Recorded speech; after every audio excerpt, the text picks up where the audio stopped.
Capítulo 20. Conan despertó, suspendido en el aire, sujeto por 4 cadenas en tobillos y muñecas, en el centro de una mazmorra. Al menos le parecía que era el centro. 2 altos trípodes arrojaban algo de luz amarilla en torno a él, pero no alcanzaba a ver las paredes en ninguna dirección. Las cadenas que le sujetaban las muñecas se perdían en la oscuridad. Las que le retenían los tobillos terminaban en unas enormes argollas clavadas a los grandes bloques de piedra del suelo. Le habían quitado la túnica, solo llevaba encima un taparrabos. Aunque no tuviera ninguna posibilidad de soltarse, tensó los músculos, tiró con fuerza hasta que el sudor le perló la frente, le resbaló por los hombros y le empapó el amplio pecho. Las cadenas no cedieron en lo más mínimo, tampoco él. Había forcejeado hasta crujirle las articulaciones. Oyó el roce de ropas en la oscuridad y la voz de un hombre. «Ha despertado, mi señora». Hubo una pausa. «Muy bien, mi señora». 2 hombres avanzaron hasta la luz, membrudos, de cabeza rapada y pecho desnudo. Uno tenía una quemadura en su pecho sin vello. ¿Cómo? La de alguna de sus víctimas hubiera logrado arrebatarle uno de los hierros candentes que habían de servir para su propio tormento. El otro, de los hombros para abajo, tenía el pellejo como de simio y sonreía con incongruente placer en el rostro. Cada uno llevaba un látigo enrollado. Cuando, sin decir palabra, ocuparon sus puestos a ambos lados del cimerio, este se esforzó aún más por ver en la oscuridad. ¿Quién era aquella señora? ¿Quién? El primer azote silbó en el aire para darle en el pecho. Cuando el hombre volvió a alzarlo, otro le dio en la cadera, y el otro volvió a la carga, castigándole el tobillo. Los latigazos no seguían ningún plan, no podía anticipar dónde caería el siguiente, no había manera de endurecer el músculo contra el dolor que, como un chorrillo de ácido, le mordía las carnes. Los músculos de sus mandíbulas se habían trabado con el esfuerzo para no gritar. Ni siquiera abriría la boca para tomar la bocanada de aire que su enorme cuerpo exigía en su dolor. Si abría la boca haría algún sonido, ni que fuera leve, y el siguiente seguiría a gritar, y el siguiente chillar. La mujer que le miraba desde la penumbra quería que chillara, no pensaba hacerlo.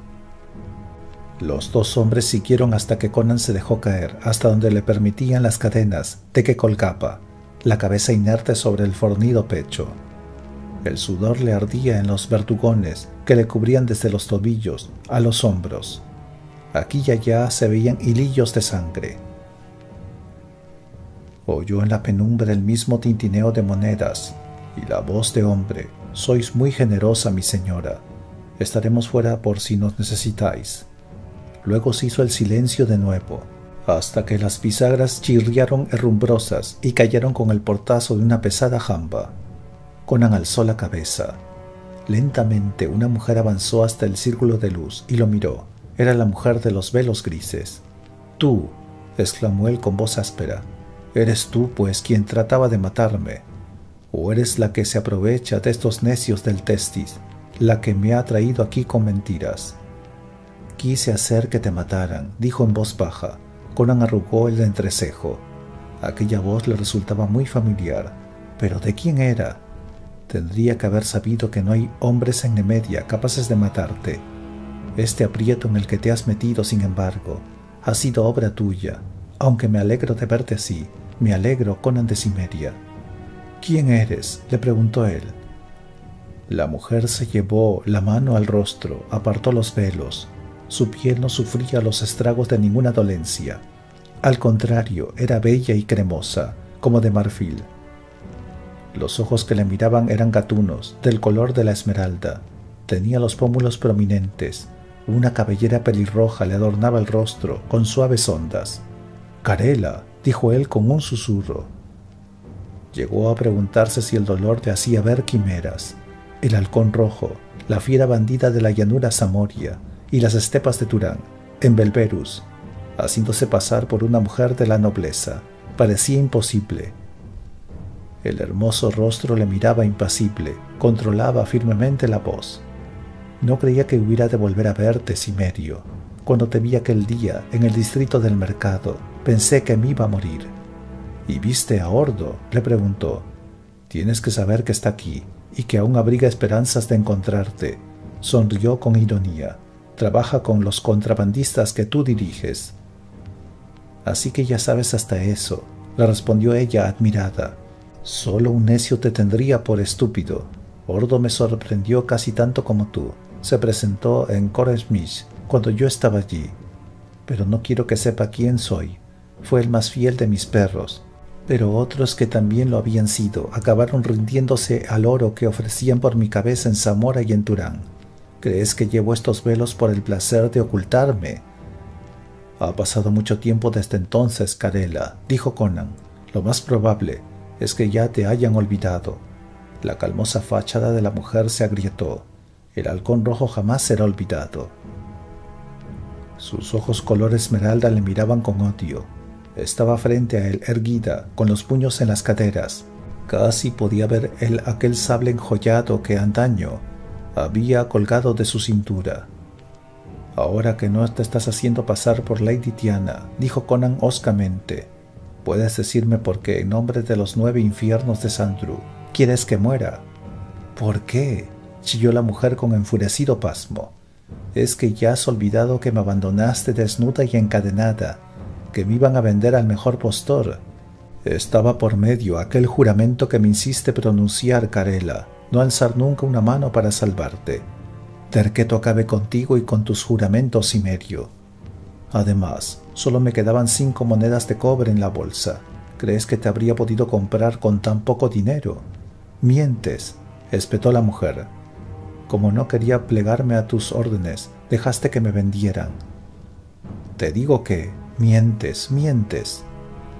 Conan gruñó sin decir otra palabra, cerró la boca y no dio más explicaciones. No quería discutir con ella, ni suplicarle. Esto último, nunca había aprendido a hacerlo. Andaba enojada de un lado a otro. Carela seguía arrojándole palabras como puñales, sin mirarle directamente en ningún momento. Quiero que conozcas las humillaciones que he pasado, Cimerio, que las conozcas y las recuerdes, para que el recuerdo sea un arma que te hiera constantemente cuando estés en las minas, para que sepas que, cuando el rey indulte a todos los que lleven cierto tiempo cumpliendo una pena, habrá quien llene de oro las manos apropiadas para que se olviden de uno de los cautivos. Sabía que escaparías, murmuró Conan, y está bien claro que lo hiciste. Carela cerró un momento sus ojos color esmeralda, y cuando volvió a abrirlos, habló con voz resuelta. Me compró un mercader de nombre Hafiz, y me llevó a su cenana con otras 40 mujeres. Escapé aquel mismo día, y el mismo día volvieron a capturarme y me azotaron. Me dieron con la palmeta en la planta de los pies. La segunda vez estuve libre por 3 días. Cuando volvieron a cogerme, me mandaron a la cocina a fregar cacharros. Pese a su situación, Conan rió entre dientes. Qué necio debía ser si creía que así te doblegaría, Carela. Ella se volvió hacia Conan, y aunque sus palabras fueran suaves, albergaba asesinato en los ojos. La tercera vez me capturaron cuando aún estaba escalando el muro. Le escupí en la cara a Hafiz. Le dije que me matara, pues jamás podría someterme. Hafiz rió. Dijo que yo me creía un hombre, que tendría que aprender que no lo era. Desde aquel momento no se me permitiría andar ni un solo instante con otro vestido que el apropiado para acudir al lecho de mi dueño. Vestiría las sedas más finas y las fragancias más puras. Llevaría sombra de ojos en los párpados y carmín en las mejillas y los labios. Tendría que aprender a bailar, a tocar instrumentos, a recitar poemas. Cualquier fallo en estas cosas, cualquier fallo en ser placentera a todas horas, sería castigado inmediatamente. Pero como yo era una muchachita que trataba de aprender a ser mujer, los castigos que recibiera serían los apropiados para una niña. Y se reía a carcajadas. Conan empezó a reír a carcajadas también. ¡Una niña! Carela se enfureció y alzó el puño como si hubiera tenido fuerzas suficientes para tumbarlo. ¿Qué sabes tú, necio? 10 veces al día me zurraban las nalgas, me metían por la boca cucharadas de aceite de ricino y 100 cosas más que me avergüenzan demasiado para pensar en ellas. Ríe, soquete bárbaro.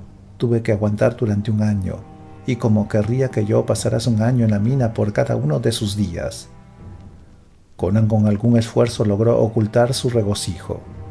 Yo creía que te escaparías al cabo de medio año, quizás en menos tiempo, pero el halcón rojo se convirtió en un tordo en su jaula de plata. Me vigilaban día y noche, dijo ella en protesta, y al final escapé, espada en mano. ¿Por qué te hartaste de que te mandaran a la cama sin cenar? El cimerio trataba de contener las risas en su fornido pecho. Derqueto te reviente los ojos, aulló Carela. Se abalanzó sobre él y le golpeó el robusto pecho con sus puños. Erlich te lleve consigo, bárbaro bastardo, tú. De pronto se apaciguó y le sujetó para impedir que se desplomara. Le oprimió la mejilla contra el pecho.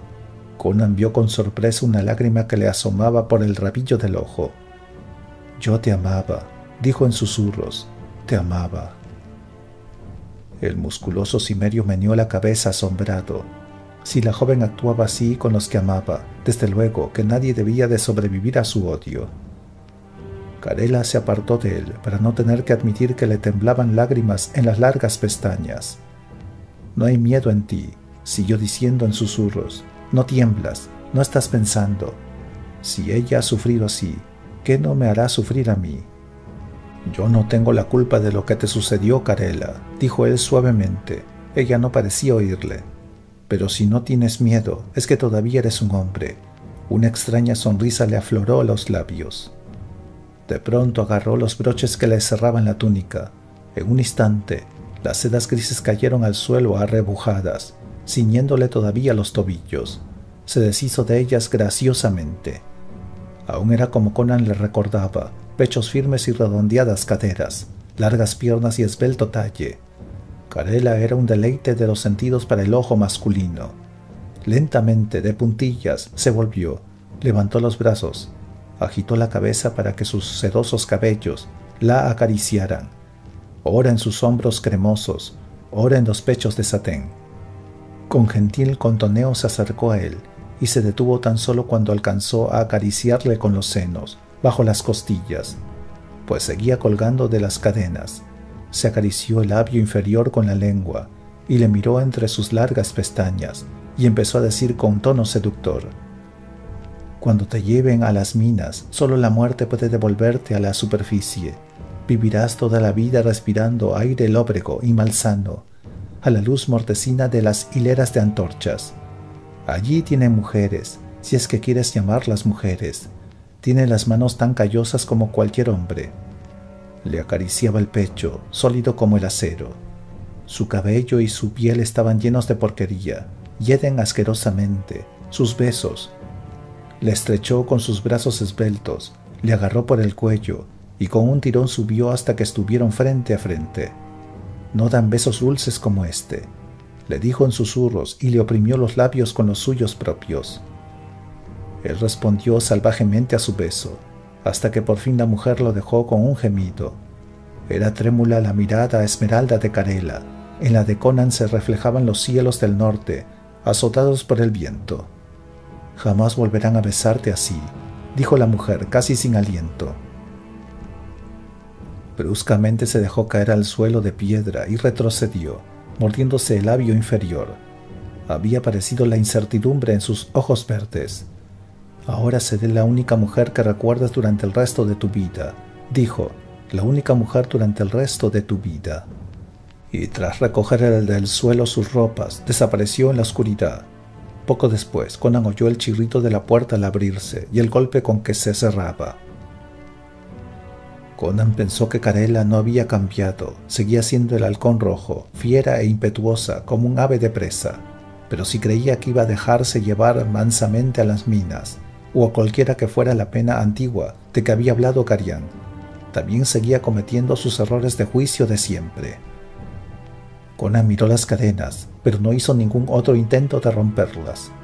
Una de las lecciones que se aprendían en las traicioneras grietas cubiertas de nieve de las montañas cimerias era esta: cuando la acción no es posible, forcejear solo adelantaría la muerte. Hay que esperar, conservar las fuerzas, para que quede alguna esperanza de sobrevivir. El cimerio seguía colgado de sus cadenas, con la paciencia de la bestia cazadora, que espera a que su presa se le acerque. Capítulo 21. Chirriando, las cadenas que sostenían los brazos de Conan descendieron ruidosamente hasta dejarle en el suelo de piedra. El cimerio no pudo reprimir un gemido al sentir que le movían. No tenía ni idea de cuántas horas había estado colgado allí. Ni la escasa luz de los trípodes ni la penumbra que empezaba donde aquella terminaba había cambiado, con lo que no tenía noción del paso del tiempo. Sus pies tocaron el suelo y las rodillas, que habían aguantado mucho esfuerzo, cedieron. Su gigantesco cuerpo se desplomó con largo era sobre el suelo de piedra. Con un esfuerzo trató de parar la caída con los brazos, pero estos habían perdido mucha sangre. Solo llegó a debatirse con el cuerpo entumecido. Los dos hombres que le habían azotado se acercaron a la luz y empezaron a quitarle las cadenas. Su débil forcejeo era inútil. Le esposaron las manos a la espalda y le sujetaron a los tobillos pesadas cadenas de hierro. El hombre marcado por la quemadura seguía tan callado e inexpresivo como antes, pero el del pecho velludo, con su rostro extrañamente amable, hablaba casi con jovialidad. Ya pensaba que te dejaríamos colgar ahí durante otro día, tras todas las emociones de hoy. Aprieta más eso, dijo, dirigiéndose al otro. Este sujeto es peligroso. El otro hombre gruñó y siguió con su tarea, clavar un remache en el grillete que sujetaba la muñeca izquierda de Conan. Mis hombres, masculló el cimerio. Tenía la garganta seca y como llena de pedazos de losa. Oh, han tenido su parte en ello, dijo el otro, con su cara de luna, riendo con desprecio. Han peleado con los leopardos de oro que mandaron a arrestarles, sí, y luego han desaparecido. En otra situación se les habría perseguido, pero es que desde la mañana de hoy han pasado más cosas que desde que Garián subió al trono. Primero, el rey ha desterrado de la ciudad a todos sus antiguos consejeros, bajo pena de muerte si vuelven. Luego, ha creado el título de Gran Consejero de Nemedia, que tiene casi tanto poder como el mismo rey, y se lo ha otorgado a Lord Albanus, un hombre de ojos malévolos, si es que alguna vez ha visto alguno. Y encima de todo esto, ha hecho noble a su querida. ¿Puedes creerte que esa zorra rubia sea noble ahora? Pero todos esos aristócratas tan refinados la tratan ahora con respeto, porque saben que pronto podría ser reina. Trae lo demás, Estruto. El hombre que no hablaba volvió a gruñir y se fue, andando con torpeza. Conan abrió la boca, tratando de reunir aliento. Motines, logró decir. El hombre con cara de luna sintió. Por toda la ciudad.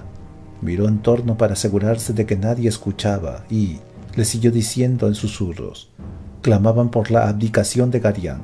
Quizá es por eso que Garián se ha deshecho de sus antiguos consejeros, con la esperanza de que cualquier cambio le satisfaga. Por lo demás, no ha mandado a los leopardos de oro a dar caza a los desterrados. Conan pensó que la gente de Arián habría actuado por fin. Quizá pudieran incluso provocar algún cambio. Ciertamente parecía que lo hubieran provocado ya, pero para mejor o para peor, se obligó a pronunciar, palabra por palabra, una nueva pregunta. ¿Tenían hombres armados? ¿Vuelves a pensar en tu compañía? ¿Eh?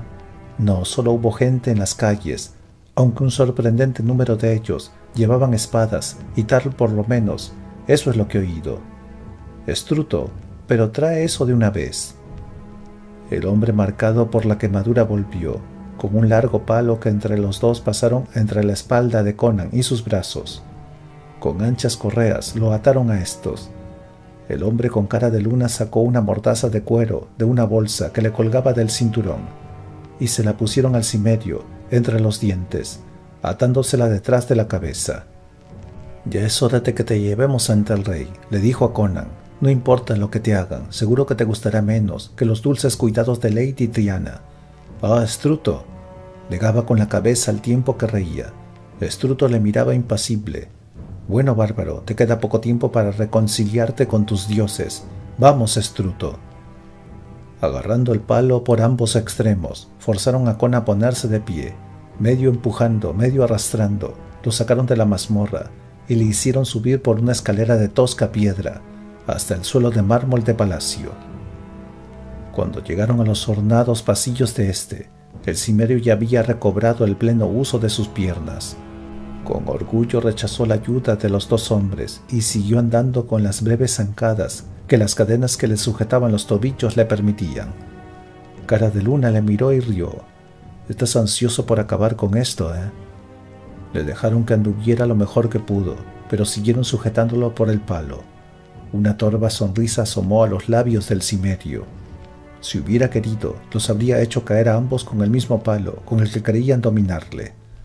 Pero no se habría librado con ello de las cadenas, y aún se hallaba en el corazón de palacio.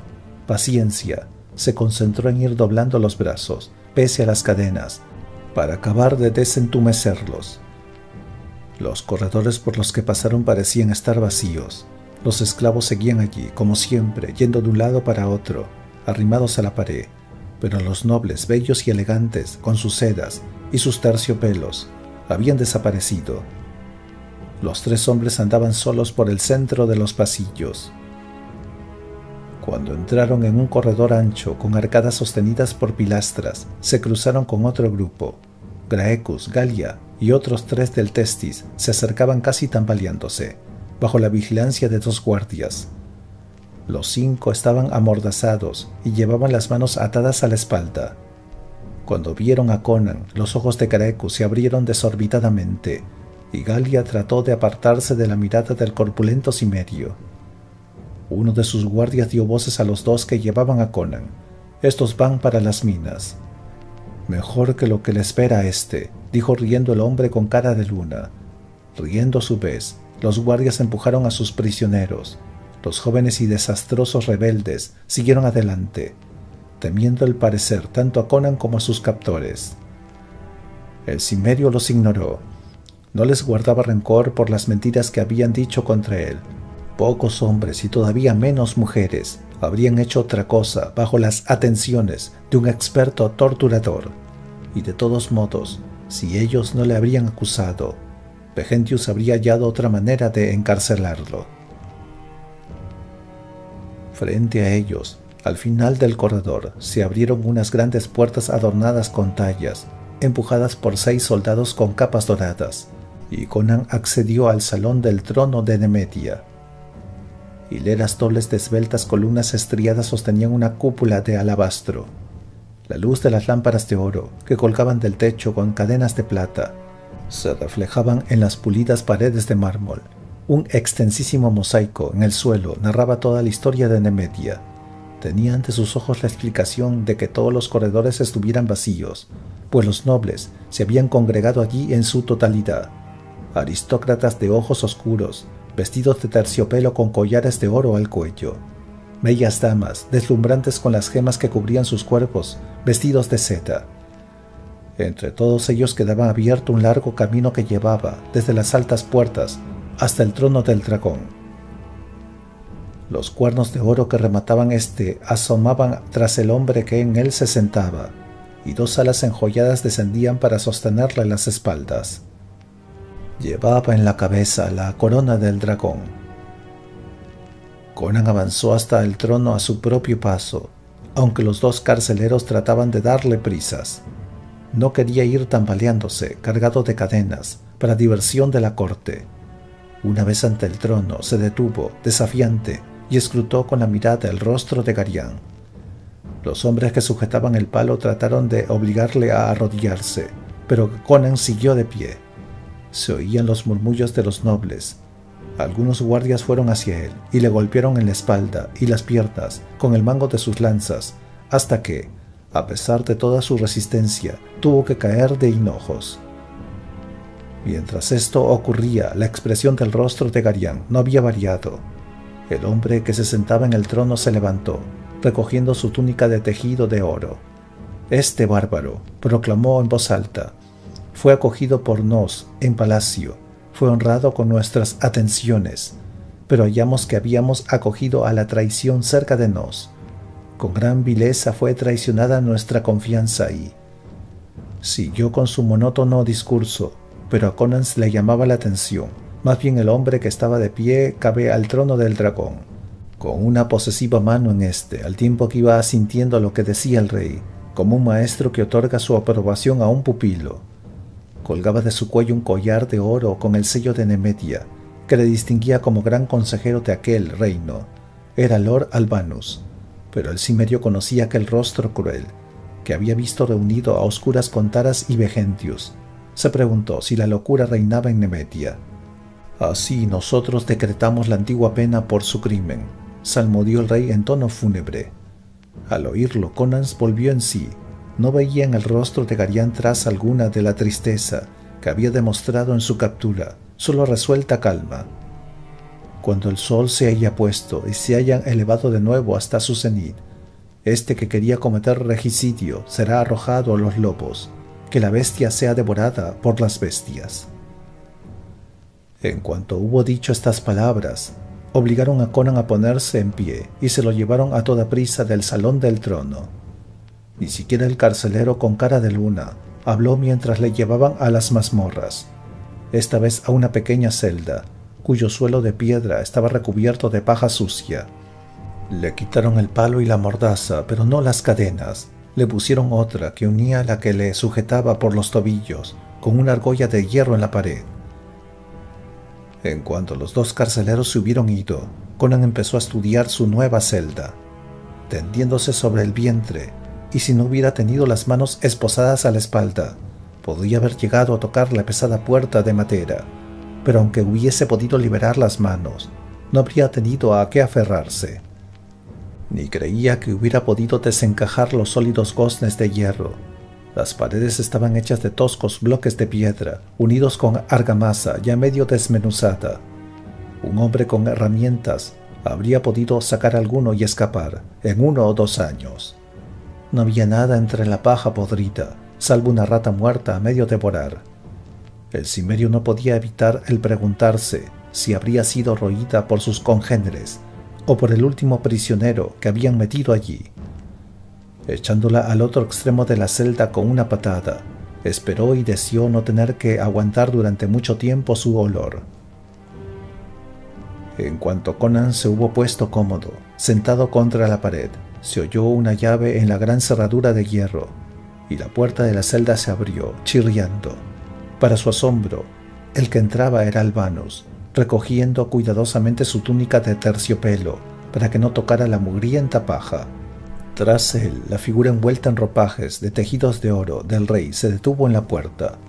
El rostro de Garián miraba a uno y otro lado, observando con curiosidad la paja y las paredes de piedra. Miró una vez a Conan, como si el corpulento cimerio tan solo hubiera sido una cosa más que había en la celda. Fue Albanus el que habló. «Me conoces, ¿verdad?» «Eres Lord Albanus», respondió Conan cautelosamente. «Me conoces», dijo el hombre de rostro aquilino, como si acabara de confirmar una sospecha. «Como me temía, suerte que actué a tiempo». Conan se puso tenso. «Tú». Miró a la cara a Garián. ¿Cómo podía aquel hombre admitir tal cosa delante del rey? «No esperes ayuda de él», dijo Albanus riendo. «Durante un tiempo, bárbaro, fuiste una preocupación para mí, pero en definitiva no parece que seas un arma de los dioses. Los lobos acabarán contigo, y el único daño de verdad que me hiciste está siendo reparado por la muchacha que enviaste a buscar al escultor. No, al cabo resulta que solo has sido un estorbo menor». «Arián», dijo Conan con brusquedad, «¿qué has hecho con ella?» El noble con ojos de obsidiana rió cruelmente. «Venid, rey Garián, vámonos de este lugar». «¿Qué le has hecho a Arián?», le gritó Conan a Albanus cuando éste ya se iba. El rey se detuvo un momento para mirarle. Conan miró a Garián a la cara con la expresión más implorante que pudo adoptar. «Decidme qué le ha hecho». Las palabras murieron en sus labios, pues el rey se volvió para marcharse. La puerta se cerró, chirriando. Aturdido, Conan volvió a recostarse en la pared de piedra. Desde la otra vez que lo había visto en el salón del trono, Conan había notado que había algo extraño en Garián, pero sin darle importancia. Nada le parece normal a uno mientras oye su propia sentencia de muerte, pero ahora se había dado cuenta de algo.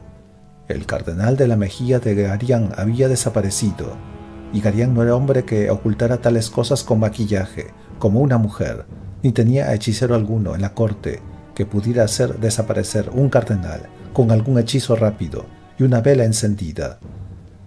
Le había pasado el tiempo necesario para que desapareciera por sí solo, una menudencia que indicaba, sin embargo, que el hombre que se sentaba en el trono del dragón y había sentenciado a Conan no era Garián. Con la cabeza a punto de estallarle, el cimerio trató de comprender lo que ocurría. Albánus había tramado una rebelión y, sin embargo, tenía ahora el rango de consejero de un rey que no era Garián. Pero sí era Garián el que había visto la noche anterior en los aposentos de Vegentius. Conan lo sabía con certeza. Olía el hedor de la brujería, tan claramente como olía el de la paja podrida sobre la que estaba sentado. Paciencia, se recordó a sí mismo. Nada podría ser encadenado en una celda. Muchas cosas dependían de que le desencadenaran antes de arrojarlo a los lobos. Aún entre los lobos, era mucho lo que podía hacer un hombre con las manos libres y el ánimo valiente. Conan decidió que Albánus habría de saberlo para su propio pesar. Sularia yacía tendida sobre un banco tapizado, mientras las expertas manos de una esclava le aplicaban fragantes aceites a la espalda. Lady Sularia pensó, mientras estiraba en toda su lozanía, qué maravilloso había sido encontrarse entre los nobles en el salón del trono, en vez de amontonarse con las otras concubinas en la pared de atrás. Aunque la aceptaran solo por miedo, las sonrisas y saludos que le otorgaban con repugnancia y con la vergüenza pintada en el rostro solo acrecentaban el placer que sentía, pues muchos de los que ahora le hablaban con respeto le habían hablado en otro tiempo como a una esclava. Y aquello no había terminado. Si había abandonado la pared de los amantes para encontrarse entre los nobles, ¿por qué no había de poder presentarse junto a Albánus, la reina Sularia? Sonrió al pensarlo y volvió la cabeza hacia la criada, una mujer rolliza de cabello gris, que era la única persona en palacio en quien Sularia confiaba, o al menos aquella de quien desconfiaba menos. «¿La mujer está esperando todavía, Latona?», preguntó Sularia. La criada de cabello gris asintió enérgicamente. «Desde hace 2 vueltas de clepsidra, señora. Nadie osaría desobedecer tus órdenes». La rubia asintió, satisfecha de sí misma, sin levantar la cabeza. «Tráela, Latona, y luego ponte a arreglarme el cabello». «Sí, señora», graznó Latona, y se apresuró a salir. Cuando volvió, la acompañaba Lady Helena. La cimbreña aristócrata miraba con recelo a Latona, que se volvió para aderezarle el cabello a su señora. Sularia sonreía como una gata ante un plato de crema. Solo al recibir a una inferior permite uno que los sirvientes se queden. Helena había tenido que abandonar una parte de su arrogancia durante la espera. Sin embargo, le bastó con que le quedaba para preguntar por fin: «¿Por qué me has hecho venir, Sularia?». Sularia enarcó una ceja, como esperando que dijera algo más. Al cabo de un momento, Helena se corrigió. Lady Sularia torcía los labios como si le hubieran llenado la boca de un sabor amargo. «Creciste de niña en este palacio, ¿verdad?», empezó a decir la rubia en tono amable. La réplica de Helena fue breve. «Sí». «Jugabas al escondite en los corredores, brincabas por los patios, chapoteabas en las fuentes. Todos tus deseos eran satisfechos con solo pedirlo». «¿Me has pedido que viniera para hablar de nuestra infancia?», le preguntó Helena. «No te lo he pedido», le replicó bruscamente Sularia. «Te lo he ordenado. ¿Conoces a Enaro Ostorian?». Si la mujer de imperiosa belleza se sorprendió de la pregunta, no llegó a demostrarlo. «Ese sapo repulsivo», dijo con desdén. «Algo conozco de los mercaderes, pero a ellos no les conozco». Sularia volvió a su sonrisa felina. «Está buscando esposa». Una mujer joven de la nobleza. Sularia vio que la flecha había dado en su blanco y trató de hundirla todavía más en su víctima. Quiere casarse con el título que nunca ha podido comprar y, por supuesto, quiere hijos. Muchos hijos. Garián, añadió a la mentira, me ha pedido que le sugiera una novia apropiada. Helena se lamió los labios con incertidumbre. «Yo querría, Lady Sularia», dijo con voz temblorosa, «pedir disculpas si en alguna ocasión te he ofendido. ¿Conoces a Darío?, le preguntó Sularia, el guardián de las perreras de Carián. No, mi señora, respondió Gelana, vacilante. Según me han dicho, es un hombre repugnante, tanto por su hedor como por sus hábitos. Las esclavas de palacio se esconden de él, porque toma a las mujeres con tal brutalidad que llega a causar dolor. Sularia calló un momento y observó cómo el horror se adueñaba del rostro de aquella altanera mujer. ¿Te parece, Gelana, que una noche con Darío es preferible a toda una vida con Ostorián? Estás loca, logró articular la esbelta mujer. No te escucharé más. Me voy a mis propiedades en el campo. Y si fueras reina todavía podrías elegir a cuál de los infiernos de Sandru. 4 soldados te esperan afuera, dijo Sularia, sin esperar a que la otra mujer terminara. Te llevarán con Darío, o a tu lecho nupcial, pero a ningún otro lugar. La desesperación borró las últimas trazas de arrogancia del rostro de Gelana. Por favor, le dijo en susurros, me arrastraré por el suelo si tú quieres. Andaré de rodillas ante toda la corte pidiéndote perdón. Elige, ronroneó Sularia, o si no yo elegiré por ti.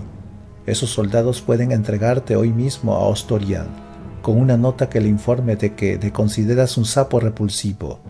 Su voz y su rostro se endurecieron. Elige. Gelana se tambaleó, como a punto de desmayarse. Iré con Darío, dijo llorando. Por unos momentos, Sularia saboreó las palabras que habían esperado decir mientras contaba las horas, y luego las dijo: perra, vete a tu perrera. Gelana salió corriendo de la habitación, y los ecos de la risa de Sularia resonaron por los pasillos.